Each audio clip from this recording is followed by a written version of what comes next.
The start of September means warm days turn into cool nights, but that also comes with a return of seasonal allergies for some people.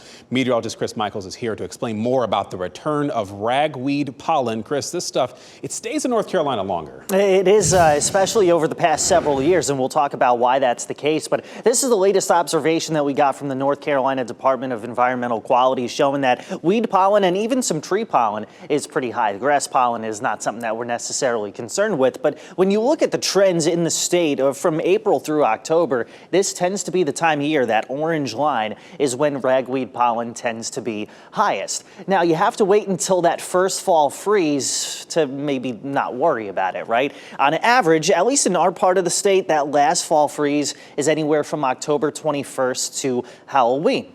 But over the past 10 years, 9 of those years, that first fall freeze has happened in November. So is that a fluke? We consulted with the folks at Climate Central, and that first fall freeze compared to 1970 is happening 18 days later now. So that means that ragweed pollen season, compared to about 50 or so years ago, is being extended by 3 weeks. So all the more reason to root for some cooler weather by the time mid to late October rolls around. Look, I have been sneezing this morning. You maybe even heard me off camera at some point today. So you know, Chris, you were the inspiration for this story, so thanks. Doing what I can. Thanks, Chris.